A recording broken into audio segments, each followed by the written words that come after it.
Hello student, कैसे हैं आप सभी। हेलो गाइस, आज हम करेंगे अलंकार से संबंधित क्वेश्चन आंसर। ठीक है, जिससे आपको अलंकार जो है वो पूरी तरह से कवर हो जाएंगे। ठीक है, तो पहले है दीप्सावसान का समय, मेघ में आसमान से उतर रही है वह संध्या सुंदरी परी सी धीरे धीरे धीरे। कि दीप्सावसान का समय मतलब शाम का समय है, और वो संध्या रूपी सुंदरी जो है मेघमय आसमान से धीरे धीरे नीचे उतर रही है। संध्या को कैसे दिखाया गया है? सुंदरी के समान। ठीक है, तो प्रकृति को जो है मानवीय क्रियाकलापों की तरह दिखाया गया है कि मानव की तरह काम कर रही है, वो सुंदरी की तरह है। ठीक है, तो यहाँ पे कौन सा अलंकार है? तो यहाँ पे है आपका मानवीकरण अलंकार। ठीक है,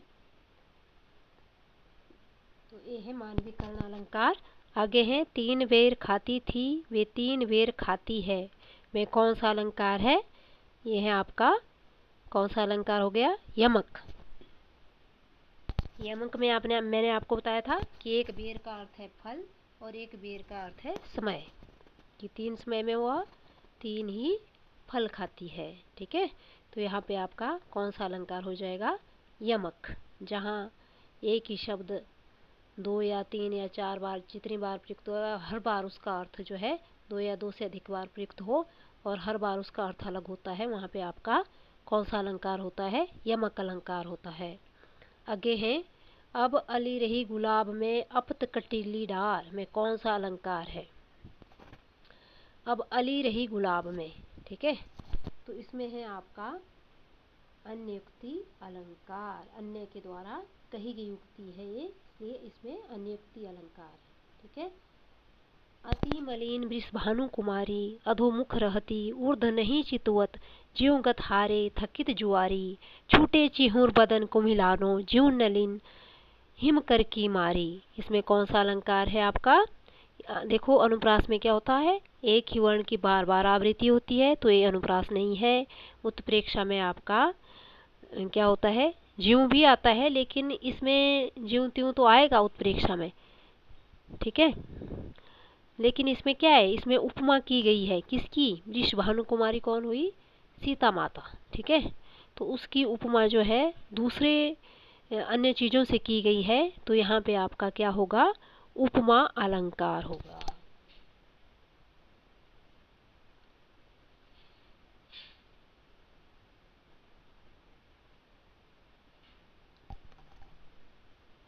आगे है नहीं पराग नहीं मधुर मधु नहीं विकासी काल अले कली सी बंध्यो आगे कौन हवाल। तो इसमें कौन सा अलंकार है? कि ये बिहारी की पंक्ति है, जैसी को सुनाई गई। ठीक है, तो इसमें अन्य युक्ति अलंकार, अन्य के द्वारा कही गई युक्ति है। ठीक है, तो यहाँ पे है आपका अन्य युक्ति अलंकार। आगे है कबीरा सोई पीर है ने जाने पर पीर जे पर पीर न जाने सो काफिरे बेपीर। कि पीर, ठीक है, कबीरा सोई पीर है, यहाँ पीरा का जो है अलग अलग अर्थ दिया गया है, इसलिए यहाँ पे आपका यमक अलंकार है। ठीक है, आगे संदेशनी मधुवन कूप भरे, में कौन सा अलंकार है? कि इतने सारे संदेश उनके उपदेशों से जो है या उनके संदेशों से जो है मथुरा के कुएं भी भर गए हैं, इतने ज़्यादा संदेश दिए गए हैं। तो यहाँ पे कौन सा होगा? अतिशयोक्ति। कैसे बताया था मैंने अतिशयोक्ति? कि बहुत बढ़ा चढ़ा करके वर्णन करना, वहाँ पे आपका अतिशयोक्ति अलंकार है। तो यहाँ पे क्या कौन सा अलंकार होगा? अतिशयोक्ति। ठीक है, यहाँ पे होगा आपका अतिशयोक्ति अलंकार। ठीक है, कि संदेशनी मधुवन कूप भरे, तो में कौन सा होगा? अतिशयोक्ति अलंकार। पटपीत मानहू तड़ित रुचि सूचि नौमी जनक सुतावर, में कौन सा अलंकार है? उपमा रूपक उत्प्रेक्षा उदाहरण। तो पटपीत की पीले वस्त्रों की जो तुलना है वो किससे की गई है? यहाँ पे आपकी बिजली से की गई है। तो यहाँ पे आपका कौन सा अलंकार होगा? जहाँ पे तुलना की जाए, समानता की जाए, वहाँ पे आपका उपमा अलंकार होता है। ठीक है, आगे है रहीमन जो गति दीप की कुल कपूत गति सोए बारे उजियारे लगे बड़े अंधेरों होए। प्रस्तुत पंक्तियों में कौन सा अलंकार है? तो यहाँ पे है आपका, यहाँ पे ऑप्शन नहीं आया है, तो यहाँ पे है आपका श्लेष अलंकार। ठीक है, श्लेष अलंकार है ना। आगे है ध्वनिमयी करके गिरी कंदरा कलित कानन केली निकुंज को प्रस्तुत पंक्तियों में कौन सा अलंकार है। ठीक है, तो मैंने आपको बताया था छेकर अनुप्रास में क्या होता है, लाटा अनुप्रास में समूह होता है, और यमक में मैंने आपको बताया कि एक ही शब्द जब दो से अधिक बार आए और हर बार उसका अर्थ जो है अलग ही हो, वहाँ पे आपका क्या होता है, यमक अलंकार होता है। और वृत्तीय अनुप्रास में क्या होगा कि हम वृत्त बन जाएगा। ठीक है, जैसे यहाँ पे बन गया है आपका ध्वनिमयी कर के गिरी कंदरा, क कंदरा कलित कानन केली निकुंज। अब एक ही वर्ग की आवृत्ति हो रही है, एक ही व्यंजन जो है वो बार बार कलित कानन केली निकुंज, तो इसमें कौन सा हो जाएगा आपका वृत्तीय अनुप्रास अलंकार, वृत्तीय अनुप्रास। ठीक है, तो इसमें हो जाएगा आपका वृत्तीय अनुप्रास। कंदु इंदु रेन संधे उमा रमन वरुण अमन में कौन सा अलंकार है।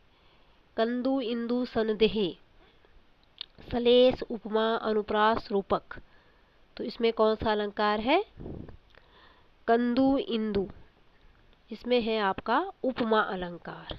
ठीक है, आगे है जहाँ बिना कारण के कार्य का होना पाया जाए वहाँ कौन सा अलंकार होता है। मैंने आपको बताया था ना कि बिना कारण के ही कार्य हो रहा है, बिनु पद चले सुने बिनु काना, है ना। तो वहाँ पे कौन सा अलंकार होगा, वहाँ पे आपका विभावना अलंकार होगा। ठीक है, विरोधाभास में क्या होगा कि विरोध जताया जाएगा, वहाँ विरोधाभास अलंकार होगा। और जहाँ पे विशेष उक्ति दी जाएगी उदाहरण के रूप में, तो वहाँ आपका विशेषोक्ति अलंकार। और जहाँ पे भ्रांति पैदा की जाएगी वहाँ पे भ्रांतिमान अलंकार। ठीक है, तो विभावना अलंकार में क्या होता है कि जहाँ बिना कारण के ही कार्य का होना पाया जाए वहाँ क्या होता है आपका विभावना अलंकार होता है। ठीक है, जहाँ उपमेय में अनेक उपमानों की शंका होती है वहाँ कौन सा अलंकार होता है। देखो यहाँ शंका जाहिर की गई है ना, भ्रांति नहीं दिखाई गई है बल्कि शंका, तो क्या होगा आपका इसमें होगा आपका संदेही अलंकार। ठीक है, भारत के सम भारत है में कौन सा अलंकार है, तो कौन सा होगा, भारत के सम भारत है में आपका होगा रूपक अनन्वय उपमा यमक, कौन सा होगा।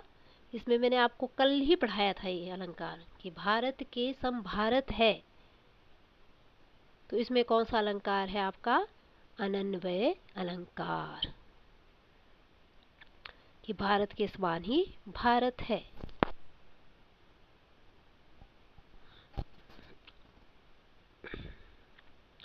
आगे है पूत कपूत तो को धन संचय, पूत सपूत तो को धन संचय।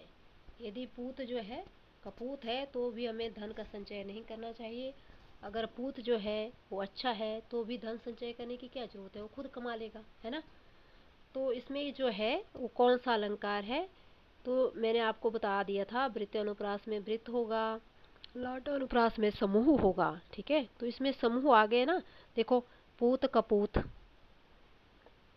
समूह में है, धन संचय है ना, तो समूह में जहाँ पे वाक्य होंगे वहाँ पे आपका क्या होगा लाटा अनुप्रास अलंकार। ठीक है, लाटा मैंने आपको कराया था, लाटा अनुप्रास अलंकार पीछे देख लेना।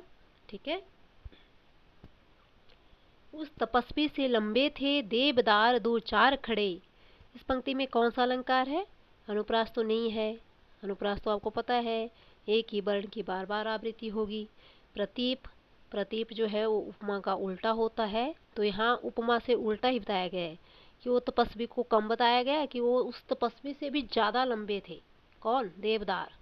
ठीक है, तो वहाँ पे आपका क्या होगा, उपमा का उल्टा क्या होता है, प्रतीप अलंकार। ठीक है, बिनु पद चले सुने बिनु काना, करे कर बिनु करम करे विधि नाना। ठीक है, बिनु पद चले सुने बिनु काना कर बिनु करम करे विधि नाना, कौन सा है इसमें विभावना अलंकार। ठीक है, आगे करेंगे हम जहाँ उपमेय का निषेध करके उपमान का आरोप किया जाता है वहाँ होता है आपका, जहाँ उपमेय का निषेध कर दिया और उपमान का आरोप किया जाता है वहाँ होता है आपका अपहुंती अलंकार। कल ही करवाया है हमने। आगे देखो दिया भी है, इस पंक्ति में अपहुंती अलंकार है। किस पंक्ति में कौन सा है अपहुंती अलंकार? क्या बताया कि उपमेय का निषेध कर दिया गया है और उपमान का आरोप किया जाता है। निषेध करके उपमान का आरोप किया जाता है कि मतलब उसको जो है, जैसे चंदर है, यह चंदर नहीं मुख है, तो इसका क्या होगा, यह चंदर नहीं मुख है, इसका मुख चंदर के समान है। इसका मुख चंदर के समान क्या हो गया, उपमा है ना। चंदर इसके मुख के समान है, इसका उल्टा हो गया। ठीक है, तो इसका मुख ही चंदर है, तो ये कौन सा हो गया, मुख ही चंदर है, उसी को बता देना। तो ये हो गया आपका अलग ही अलंकार। और यह चंदर नहीं मुख है, तो यहाँ हो गया आपका अपहुंती अलंकार। ठीक है, निम्नलिखित में से कौन सा शब्द अलंकार नहीं है? तो आपका कौन सा शब्द अलंकार नहीं है?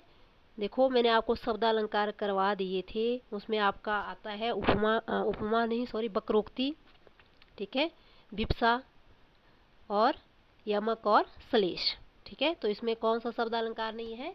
उपमा जो है आपका वो अर्थ अलंकार है। ठीक है, मैंने बोला था ना आपको कि कई बार क्वेश्चन ऐसे भी पूछे जाते हैं कि इसमें से शब्द अलंकार नहीं है, वो भी आपको पता होना चाहिए कि शब्द अलंकार कौन कौन से हैं, क्योंकि अर्थ अलंकार तो बहुत ज़्यादा है लेकिन शब्द अलंकार जो है वो संख्या में कम है। तो आपको शब्द अलंकार टिप्स में याद होने चाहिए। जैसे उपमा, तो आपको आ गया अर्थ अलंकार में, तो अनुप्रास है, अनुप्रास के भेद है ना, पुनरोक्ति है, वक्रोक्ति है, विप्सा है, ये किस में आएंगे आपके, ये आएंगे आपके शब्द अलंकार में। ठीक है, आज के लिए बस इतना ही। अगर मेरी वीडियो आपको अच्छी लगे तो please like share and subscribe कीजिए। Okay, bye bye.